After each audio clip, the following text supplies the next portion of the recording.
सो dispatching के बाद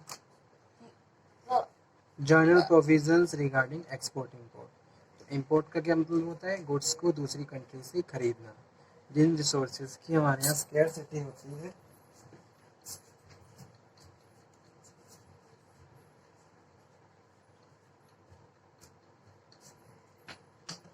उन गुड्स को हम दूसरी कंट्री से खरीदते हैं, उसको क्या बोलते हैं? उसको हम डिस्पैच इंपोर्ट बोलते हैं।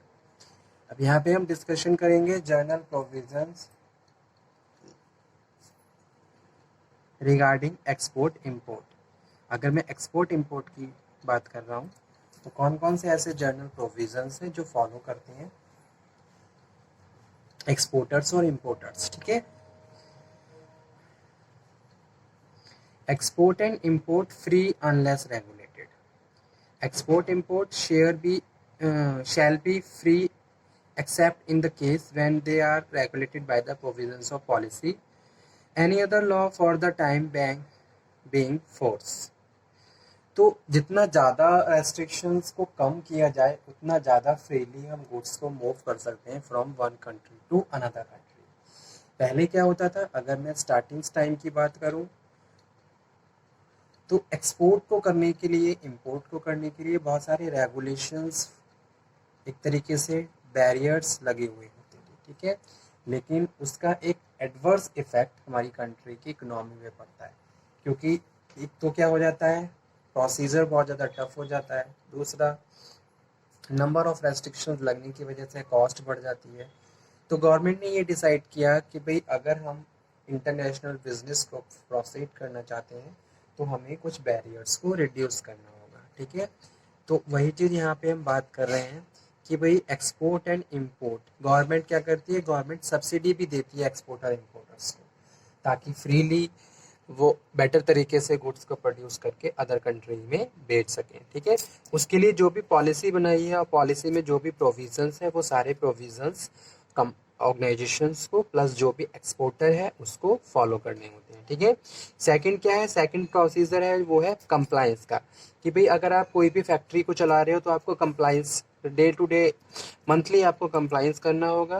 कंप्लायंस की यहाँ पे मैं बात कर रहा हूँ सोशल ऑडिट्स की। ठीक है, जैसे कि फैक्ट्री एक्ट 1948 है, तो अगर कोई भी फैक्ट्री की एक्सपोर्ट करने के लिए किसी भी गुड को प्रोड्यूस कर रही है तो फैक्ट्री एक्ट के अकॉर्डिंग जितने भी प्रोविजंस हैं वो उस फैक्ट्री में अप्लाई होने चाहिए और जितने भी वर्कर्स वहाँ काम कर रहे हैं उनको फॉलो करना चाहिए। ठीक है, फैक्ट्री का एम्प्लॉयर जितनी भी प्रोविजंस हैं उनको इम्पोज करेगा अपनी फैक्ट्री पे और फैक्ट्री उस लॉ के हिसाब से ही रन करेगी।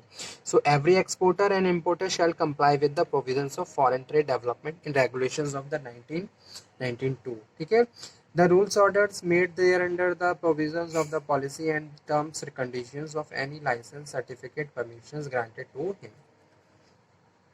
उसके लिए उसको अगर कोई फैक्ट्री चला रहा है तो फैक्ट्री चीफ इंस्पेक्टर से लाइसेंस जनरेट करना होगा, लाइसेंस को टाइम टू टाइम रिन्यू भी करवाना होगा और उसके हिसाब से फैक्ट्री में जो भी इक्विपमेंट्स हैं वो इंस्टॉल होने चाहिए, फैक्ट्री का इंफ्रास्ट्रक्चर और फैक्ट्री का लेआउट और ये सारी फैसिलिटीज़ हैं वो according to the instructions and the provisions of the factory act 1948 होनी चाहिए। ठीक है, और कंप्लायंस उनका हर मतलब कि टाइम पे कंप्लायंस होना चाहिए। कंप्लायंस में क्या होता है, ऑडिटर्स आते हैं, ऑडिटर्स आपकी फैक्ट्री को रिव्यू करते हैं, चेक करते हैं कि भाई आप जो फैक्ट्री एक्ट के अकॉर्डिंग जो भी प्रोविजंस हैं उनको फॉलो कर रहे हो या नहीं कर रहे हो, वर्कर्स की वेजेस के बारे में, वर्कर्स के हेल्थ एंड सेफ्टी, वर्कर्स के वेलफेयर के रिगार्डिंग। ठीक है, और प्रॉपर मशीन्स वगैरह इंस्टॉल होनी चाहिए और उनको प्रॉपर कवर करना है, hygienic facilities, clean drinking water facilities, इस तरीके से जो भी health and safety and welfare से रिलेटेड जो भी प्रोविजंस है वो सब आपको अप्लाई करने होंगे। ठीक है, उसके बाद थर्ड है interpretations of policy. Doubt shall be refer to the director general of the foreign trade whose decisions must be final. ठीक है, तो जो भी ट्रेडिंग होती है वो पॉलिसी के हिसाब से, जो भी ट्रेड पॉलिसी चल रही होती है उसके हिसाब से ट्रेडिंग को फॉलो किया जाता है। ठीक है, तो वो भी जनरल प्रोविजंस में आता है एक्सपोर्ट और इंपोर्ट में, कि भाई आप जो भी जिस भी एरिया में आपकी फैक्ट्री है और वहाँ पे जो भी ट्रेडिंग पॉलिसी चल रही है या फिर जो भी एक्ट अप्लाई हो रहा है उसके हिसाब से आपको सारे प्रोविजंस को फॉलो करना होगा। Procedure specify the procedure bye exporter and importer. इसका एक प्रोसीजर होता है। सबसे पहले आप आरबीआई से कांटेक्ट करेंगे, वहाँ से रजिस्ट्रेशंस, लाइसेंस, ठीक है, और गवर्नमेंट से गवर्नमेंट को अप्लाई करेंगे for the registrations and approvals. उसके बाद आप अपनी फैक्ट्री का लेआउट तैयार करेंगे, लेआउट अप्रूवल करवाया जाएगा, फैक्ट्री प्लान, ठीक है, साइट्स किस साइट पे है, प्रॉपर चेकिंग होगी उसकी। एक पूरा प्रोसीजर होता है और उस प्रोसीजर को फॉलो करने के बाद बहुत सारे प्रिस्क्राइब फॉर्म्स होते हैं उनकी सोशल ऑडिट्स के, ठीक है। जैसे कि फैक्ट्री एक्ट 1948 है, तो अगर कोई भी फैक्ट्री की एक्सपोर्ट करने के लिए किसी भी गुड को प्रोड्यूस कर रही है तो फैक्ट्री एक्ट के अकॉर्डिंग जितने भी प्रोविजंस हैं वो उस फैक्ट्री में अप्लाई होने चाहिए और जितने भी वर्कर्स वहाँ काम कर रहे हैं उनको फॉलो करना चाहिए, ठीक है। फैक्ट्री का एम्प्लॉयर जितनी भी प्रोविजंस हैं उनको इम्पोज करेगा अपनी फैक्ट्री पे और फैक्ट्री उस लॉ के हिसाब से ही रन करेगी। So every exporter and importer shall comply with the provisions of Foreign Trade Development and Regulations of the 1992, ठीक है। The rules orders made there under the provisions of the policy and terms and conditions of any license, certificate, permissions granted to him। उसके लिए उसको अगर कोई factory चला रहा है तो फैक्ट्री चीफ इंस्पेक्टर से लाइसेंस जनरेट करना होगा, लाइसेंस को टाइम टू टाइम रिन्यू भी करवाना होगा और उसके हिसाब से फैक्ट्री में जो भी इक्विपमेंट्स हैं वो इंस्टॉल होने चाहिए। फैक्ट्री का इंफ्रास्ट्रक्चर और फैक्ट्री का लेआउट और ये सारी फैसिलिटीज़ हैं वो according to the instructions and the provisions of the factory act 1948 होनी चाहिए, ठीक है। और कंप्लायंस उनका हर मतलब कि टाइम पे कंप्लायंस होना चाहिए। कंप्लायंस में क्या होता है, ऑडिटर्स आते हैं, ऑडिटर्स आपकी फैक्ट्री को रिव्यू करते हैं, चेक करते हैं कि भाई आप जो फैक्ट्री एक्ट के अकॉर्डिंग जो भी प्रोविजंस हैं उनको फॉलो कर रहे हो या नहीं कर रहे हो। वर्कर्स की वेजेस के बारे में, वर्कर्स के हेल्थ एंड सेफ्टी, वर्कर्स के वेलफेयर के रिगार्डिंग, ठीक है। और प्रॉपर मशीन्स वगैरह इंस्टॉल होनी चाहिए और उनको प्रॉपर कवर करना है। Hygienic facilities, clean drinking water facilities, इस तरीके से जो भी health and safety and welfare से रिलेटेड जो भी प्रोविजंस है वो सब आपको अप्लाई करने होंगे, ठीक है। उसके बाद थर्ड है interpretations of policy. Doubt shall be referred to the Director General of the Foreign Trade whose decisions must be final, ठीक है। तो जो भी ट्रेडिंग होती है वो पॉलिसी के हिसाब से, जो भी ट्रेड पॉलिसी चल रही होती है उसके हिसाब से ट्रेडिंग को फॉलो किया जाता है, ठीक है। तो वो भी जर्नल प्रोविजंस में आता है एक्सपोर्ट और इम्पोर्ट में कि भाई आप जो भी जिस भी एरिया में आपकी फैक्ट्री है और वहाँ पे जो भी ट्रेडिंग पॉलिसी चल रही है या फिर जो भी एक्ट अप्लाई हो रहा है उसके हिसाब से आपको सारे प्रोविजंस को फॉलो करना होगा। Procedure specify the procedure bye exporter and importer.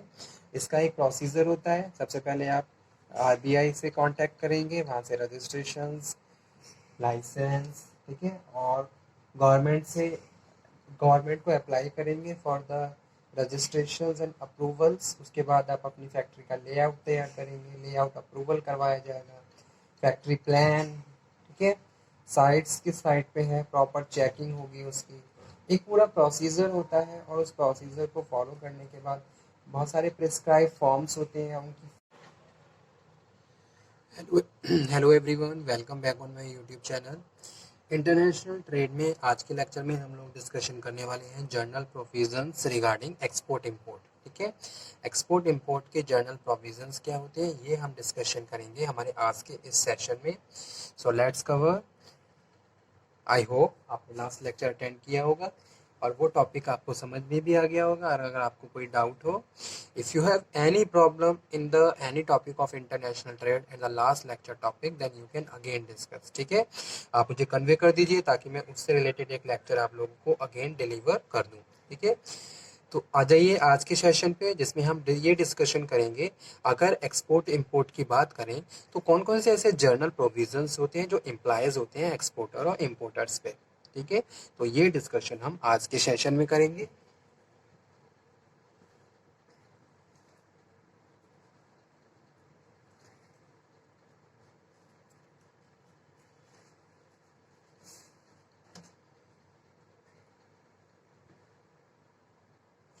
तो आज का सेशन स्टार्ट करने से पहले मैं आप लोगों को एक बार दोबारा से रिपीट कर देता हूँ, समझा देता हूँ क्या मतलब होता है इंटरनेशनल ट्रेड या फॉरेन ट्रेड का। ठीक है, international trade, foreign trade, international business, all the terms are same and the same meaning. International trade is the trade between the nations. अगर मैं इंटरनेशनल ट्रेड की बात कर रहा हूँ, it means I am talking about the business between the one to another country, या ठीक है, वन एंड मोर कंट्रीज। किसी भी एक कंट्री का अदर कंट्री के साथ और अदर उससे ज़्यादा दो या दो उससे अधिक कंट्रीज के साथ जो बिजनेस चल रहा है, उस बिजनेस को इंटरनेशनल ट्रेड बोलते हैं। ठीक है, international trade is the buying and selling of goods and services outside the boundaries of country. Country की बाउंड्री के बाहर बाहर जाके अगर बिजनेस या फिर इन्वेस्टमेंट किया जा रहा है, ठीक है, तो उसको इंटरनेशनल बिजनेस कहते हैं और उसको फॉरेन बिजनेस भी कहते हैं, फॉरेन ट्रेड भी बोलते हैं, इंटरनेशनल ट्रेड भी बोलते हैं। तो international trade is the trade between the Nations as well as we can say that buying and selling of goods and services outside the boundaries of the countries। Country की boundaries के बाहर जाके, political boundaries से बाहर जाके, या फिर जो भी हम बिजनेस कर रहे हैं जहाँ हम दूसरी कंट्री के साथ बाइंग एंड सेलिंग कर रहे हैं ऑफ प्रोडक्ट एंड, ठीक है, जो भी प्रोडक्ट है वो आप दूसरी कंट्री के से खरीद या बेच रहे हो, तो उसको फॉरेन ट्रेड बोलते हैं। ठीक है, फॉरेन ट्रेड की दो इम्पॉर्टेंट टर्म्स होती हैं, एक तो होता है सो ओके स्टूडेंट, ये टॉपिक हमारा यहीं पे फिनिश हुआ। If you have any problem, any doubt, then you can again discuss. Next lecture में हम फिर से मिलेंगे और फिर से बात करेंगे एक नए टॉपिक पर। तब तक आप ये पढ़िए, समझिए, कोई डाउट हो तो आप दोबारा से डिस्कशन कर लीजिए।